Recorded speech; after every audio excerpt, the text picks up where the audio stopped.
Good morning and welcome to Let the Bible Speak. My name is Alex Meredith. I'm the preacher for the Marquette Church of Christ. Glad you're with me this morning. So today we are going to be continuing this series talking about end times.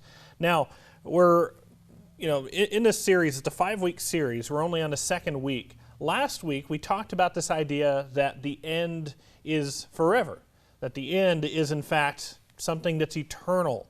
And the fact that it's eternal gives a lot of weight to what we do now, right? But now we're going to hone in on something a little different because now, the title of this lesson, the day or hour, has to do with the timing of the end and when the end might come. Down in Chicago, there's this thing they call the doomsday clock. I don't know if you've ever heard of this. It's actually maintained by the Bulletin of Atomic Scientists.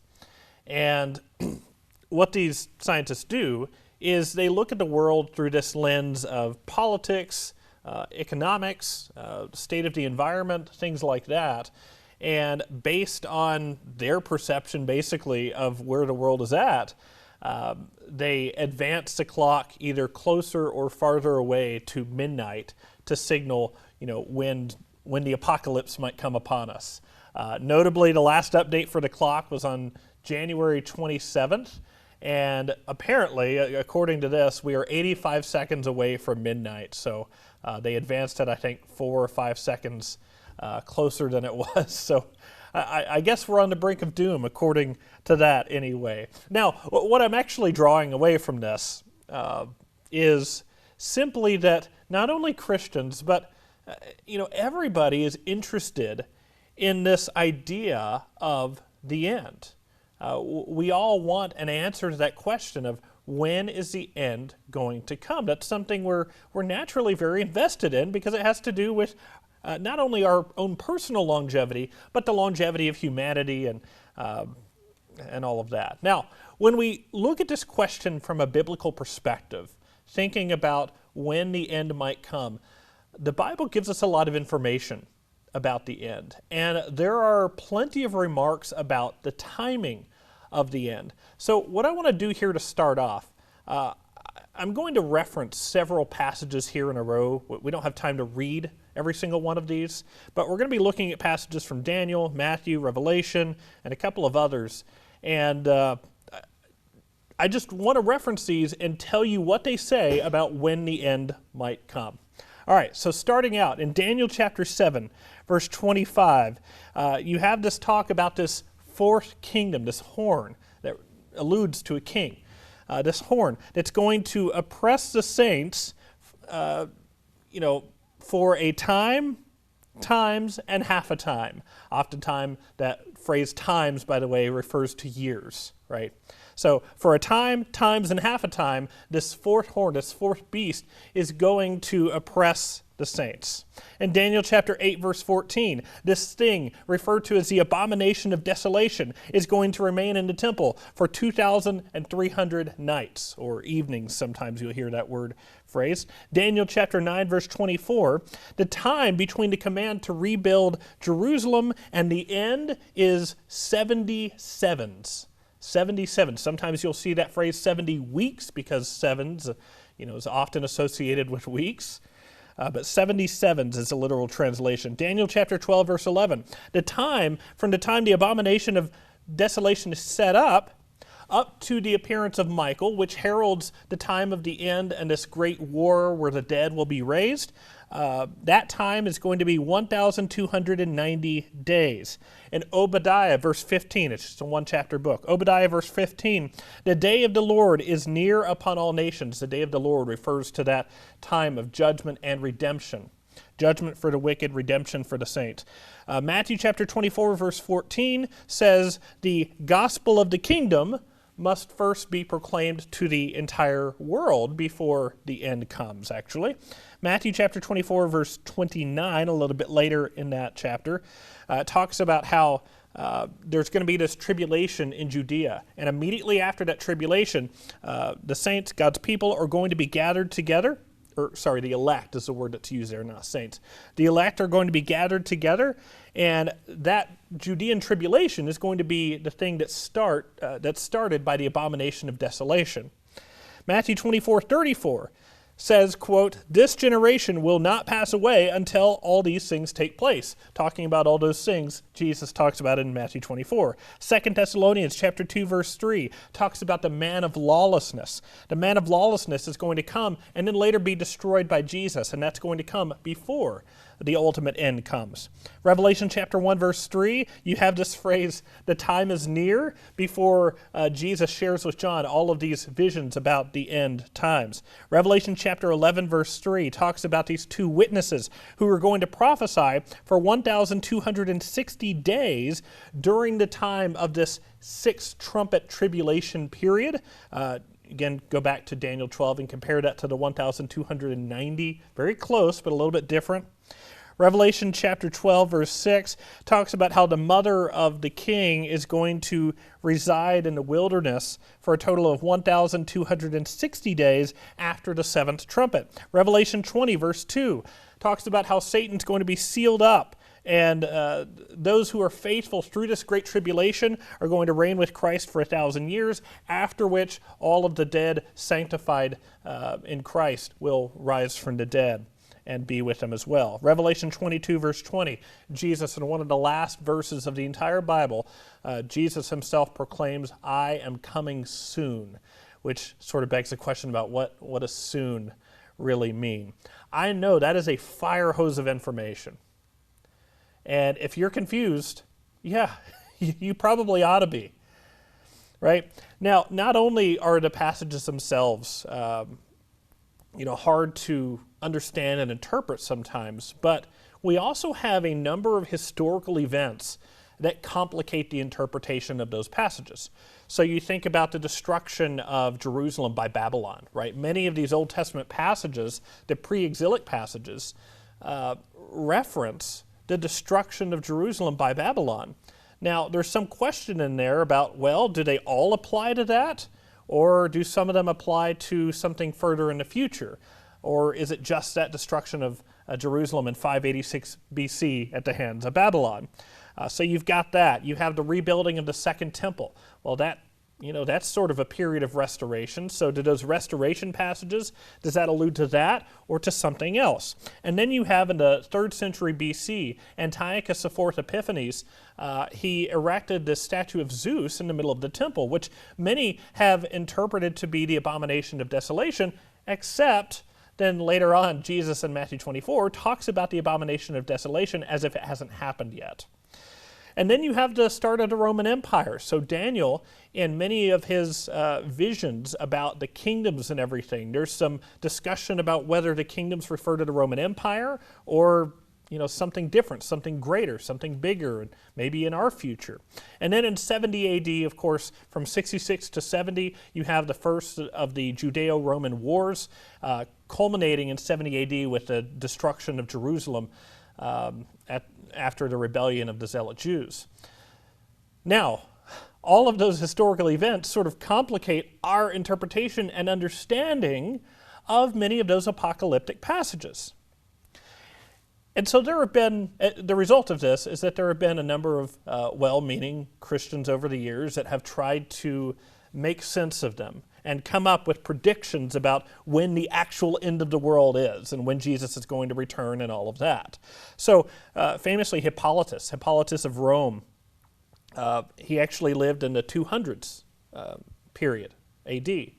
So just a couple hundred years after Jesus. So Hippolytus of Rome made this prediction that on 500 AD, that was going to be the last year of humanity and time as we know it. Because what he believed is that the time, and I'm not sure how he came up with this number exactly, but evidently he believed that the time from Adam to Jesus was 5,500 years.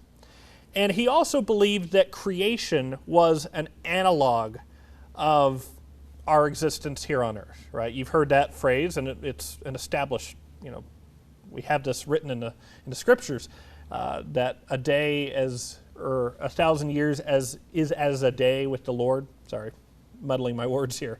But you have that equation of, a day is 1,000 years a day, right? So he understood the creation narrative to sort of reflect the existence of humanity? Well, if he believed that it was 5,500 years from Adam to Jesus, well, it was going to be another 500 years after Jesus that you would reach that seventh day, which he equated to the 1,000 years that was supposedly the Sabbath, in a sense. So anyway, he did all this math, and he believed that 500 AD was the day, or the year anyway. Well, 500 AD came and went, and so far, the world's not ended yet. So didn't work out so well, right? Now, William Miller. William Miller was a New York Baptist preacher, and he had made this prediction that the end of the world would come on October 22nd, 1844. He had it down to the day, right? And what he had concluded was that in Daniel chapter 8, verse 14, there's this talk about the 2,300 evenings or nights that would pass, and until the sanctuary would be filled and all of that. Well, he interpreted that as from the moment that Daniel was writing until now. And instead of days or nights, he interpreted that as years. So in effect, he said, all right, 2,300 years from the time that Daniel wrote up to now, and he came up with the date, evidently, of October 22nd, 1844. Now, that kind of symbology was really common in apocalyptic literature, by the way. That's not totally unprecedented. Many times you'll have words for things that we make an assumption we understand what it means, like sevens or nights or whatever, and actually they symbolize something different. A day will symbolize a year, or a week may symbolize, a jubilee period of 7 years, something like that, right? Something that the Israelite people would have understood intrinsically. So it's not as if it was unprecedented, but October 22nd, 1844 also came and went. It was on October 23rd, the date of October 22nd was called the Great Disappointment, because it didn't happen as predicted. And in the aftermath of that, these Millerites, these followers of William Miller, were disillusioned. They were heavily persecuted, actually. And for the most part, they disbanded. There was a sort of a splinter group of them that went on to form what's now known as the Seventh-day Adventists. But by and large, they disbanded after this prediction did not come true. Now, most recently, and the most prominent sort of big, well-known case of this was Harold Camping. So Harold Camping, he wrote a book back in 2005 called Time Has an End. And he had made this prediction, similar to William Miller, that the world would end on October 21st, 2011. And more specifically, and he did all of this based on this calculation with what's called biblical numerology, sort of the Da Vinci Code idea that there are all these hidden codes and symbols in the Bible, and if you can interpret them and unravel them, you can come up with a secret answer, right? Well, he believed he had come to an answer, and he believed that on May 21st, first of all, of 2011, at 6 p.m., he had it down to the dot, that would be the time of the rapture, right, of the judgment, where the wheat would be separated from the chaff. So that was on May 21st, supposedly, and then on October 21st, the world would end. All of the wicked remaining on earth would be destroyed and condemned. Well, on May 23rd, 2 days after this supposed rapture event, he said, oh, well, it was a spiritual rapture, not a literal physical one. And then he said, well, no, the rapture is actually going to happen. The real rapture is going to happen on October 21st. Well, October 21st came and went as well. Finally, in March of the next year in 2012, Camping, he kind of disappeared for a little while, but he went public with this after a bit. And to his credit, to his tremendous credit, he made a very humble admission. And he said, look, I was wrong. And in fact, he took that a step further, and he said that his attempt to try to predict the end, he said that it was sinful. And he said, quote, of that day and hour knoweth no man. And he was exactly right. In fact, over in Matthew chapter 24, verse 36, what do we see Jesus say? But concerning that day and hour, no one knows, not even the angels of heaven, nor the Son, but the Father only. Don't trust anyone who claims to just have this knowledge. Anyone who says, I know when the end of the world is and it is going to be at this point, this date, this time, don't trust anybody who says that because they don't have that information. Right? Paul, in fact, calls out a couple of men in the New Testament in 2 Timothy 2:17. He calls out Hymenaeus and Philetus for doing something very similar to this. These two got people all worried because they had said, oh, the end, it's on this date and you missed it. And it was causing a lot of disruption in the church, and he calls them out on that. So don't trust anybody who claims to have absolute knowledge of that. Now, if we don't have a knowledge of when exactly the end comes, that sort of begs the question, why are we given all of these numbers then? Why are we given these numbers about it's going to be this much time between that and whatever else? And of course, just like we talked about, many of those numbers are intended to be symbolic. They're not intended to be literal or interpreted literally. Well, what they do is they reveal the fact that this persecution is going to come, and that it's going to be severe, and that it's going to be finite. The persecution leading up to the end and ultimate return of Jesus. Right? Christian suffering is going to be severe. It's going to come, and it's going to be severe, and it's going to be finite. Right? So, when we look at the early church and what happened in the wake of the explosion of this movement, what happens? Well, the persecution comes. It is absolutely severe. I was talking just this last Sunday to the church about the fate of all the apostles, and basically with the exception of John the apostle, all of them died these really, really gruesome, horrible, violent deaths. We're not really sure about Matthew actually, but basically all of them just suffered to a tremendous degree that we can hardly comprehend, right? And so in a lot of ways, these passages are preparatory. They are not predictory, right? It's not intended so that okay, in 2036, on January 8th, there's going to be the day. That's not the point of it. The point of it is to forewarn these Christians what's coming and to urge them to keep the faith in spite of it. In Revelation chapter 1, verse 1, I think about what John is told about these visions that he has about the end, and it says, these are to show his servants the things that must soon take place. There are a lot of passages that allude to the return of Jesus as a thief in the night. I want to read a few of these to you here. So in 1 Thessalonians chapter 5, verse 2, for you yourselves are fully aware that the day of the Lord will come like a thief in the night. While people are saying there is peace and security, then sudden destruction will come upon them as labor pains come upon a pregnant woman, and they will not escape. But you are not in darkness, brothers, for that day to surprise you like a thief. For you are all children of light, children of the day. We are not of the night or of the darkness. So then let us not sleep as others do, but let us keep awake and be sober. Similar to that over in 2 Peter. 2 Peter chapter 3, verse 10. But the day of the Lord will come like a thief, and then the heavens will pass away with a roar, and the heavenly bodies will be burned up and dissolved, and the earth and the works that are done on it will be exposed. Since all these things are thus to be dissolved, what sort of people ought you to be in lives of holiness and godliness, waiting for and hastening the coming of the day of God, because of which the heavens will be set on fire and dissolved, and the heavenly bodies will melt as they burn? But according to his promise, we are waiting for new heavens and a new earth in which righteousness dwells. Finally, over in Revelation chapter 3, verse 3, remember then what you received and heard. Keep it and repent. If you will not wake up, I will come like a thief, and you will not know at what hour I will come against you. I know many of you are probably watching this episode thinking, oh my goodness, Alex has a great calculated prediction for us of the end. I'm sorry to tell you I do not.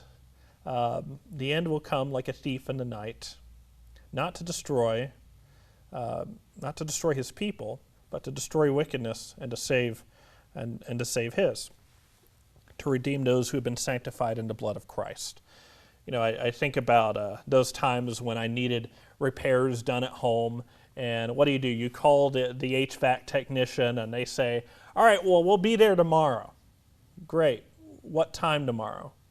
Oh, I don't know, They can't give you a time. They'll say, well, sometime between like 9 a.m. and 3 p.m. Well, that's a pretty big window. You don't know when? No. We'll just be there when we get there. Okay, so you wait around all day. And of course, you wait around, and finally at 2:30 they show up, and they take a quick look and say, yeah, this is going to be a pretty big job. We're not going to be able to finish today. And so then they got to schedule another day to come, and then you got to wait around all day that day, and it's just a mess. I know it's not a perfect analogy, but in a sense, that's kind of what's happening with the return of Christ. We don't know exactly when it's going to be. We just know it's going to come. Right? And so we need to be home and ready. Right? Over in Matthew 25, we have a perfect example of this. This is in a parable that Jesus tells. So Matthew 25, starting in verse 1, then the kingdom of heaven will be like 10 virgins who took their lamp and went to meet the bridegroom. 5 of them were foolish, and 5 were wise. For when the foolish took their lamps, they took no oil with them, but the wise took flasks of oil with their lamps. As the bridegroom was delayed, they all became drowsy and slept. But at midnight there was a cry, here is the bridegroom, come out to meet him. Then all those virgins rose and trimmed their lamps. And the foolish said to the wise, give us some of your oil, for our lamps are going out. But the wise answered, saying, since there will not be enough for us and for you, go rather to the dealers and buy for yourselves. And while they were going to buy, the bridegroom came, and those who were ready went in with him to the marriage feast. And the door was shut. Afterward the other virgins came also, saying, Lord, Lord, open to us. But he answered, truly I say to you, I do not know you. Watch therefore, for you know neither the day nor the hour. So what's the point here? The point is nobody knows when Jesus will return. And for that matter, you don't know how long your life is going to be. You don't know when your own end is going to come, right? And because you don't know these things, you always need to live in this state of preparation. Well, what do we mean by preparation? We mean being cleansed of your sin through baptism. We mean living a life of faith so that the blood of Christ, just as it says in 1 John chapter 1, continually cleanses us from all sin. That's what we mean, so that we might be presented as holy and acceptable to God. Because we don't know when he's going to come. We don't know when our own life is going to end. It's almost like when you've got visitors coming over to the house, and they're coming, and you want the house to be very nice, and so you pick up and you clean, and maybe you don't even know exactly when they're going to come. You just know that they're going to come, and so you need to make sure that your house is ready. Well, you need to make sure that your house is ready. And I mean that not just in an allegorical sense. I mean that in a personal sense. Jesus one day is going to come, and I want to ensure that me, my family, is sanctified in the blood of Christ. I want to make sure that when we stand before Jesus that we hear those words, well done, good and faithful servant. And that means that for my part right now, I need to be baptized. I need to walk in faith and live in this expectation of Jesus' return and understanding that I don't know when exactly that'll be, right? I know that there's some unease because of that, but I also find tremendous comfort in the fact that when he does come, he's going to do exactly what needs to be done. This world will be restored. Eden will return, in a sense, where there will be no more sin, no more crying, nor pain anymore. Death itself will pass away. That's what we read in Revelation 21, right? And if I'm going to have that sort of expectation for my life and for the life of my family, I need to make sure that everything that I do is towards that end of preparing for the return of Christ. I think you can make a solid case for that's essentially the entirety of what Paul was doing with his ministry. He was trying to make sure that he and everybody else around him was prepared for the return of Christ. And if we oriented our entire lives towards that end, our lives would probably look a lot different than they do right now.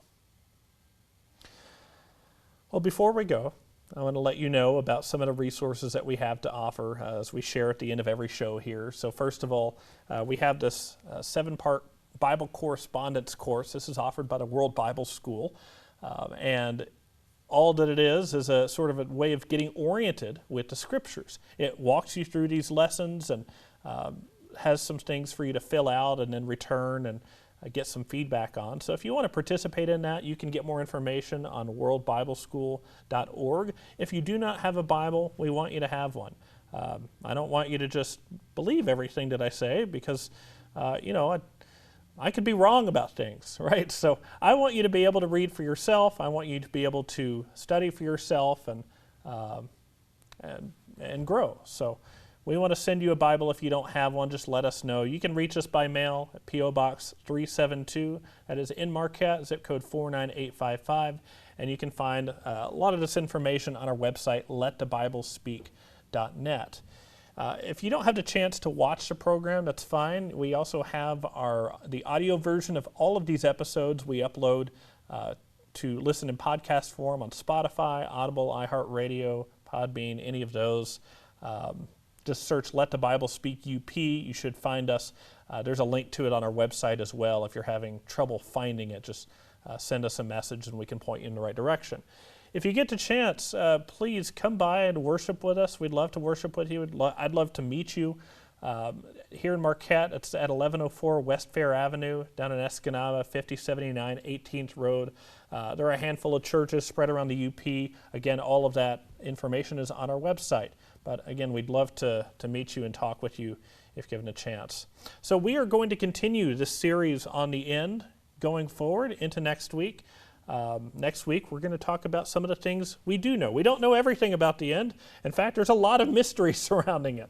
But we do know some things, and so we're going to talk about those things that we do know next week and get into a little bit more detail about the process and order of what's going to happen at the end. In the meantime, I hope you have a wonderful week. May God bless you, and may you go in peace.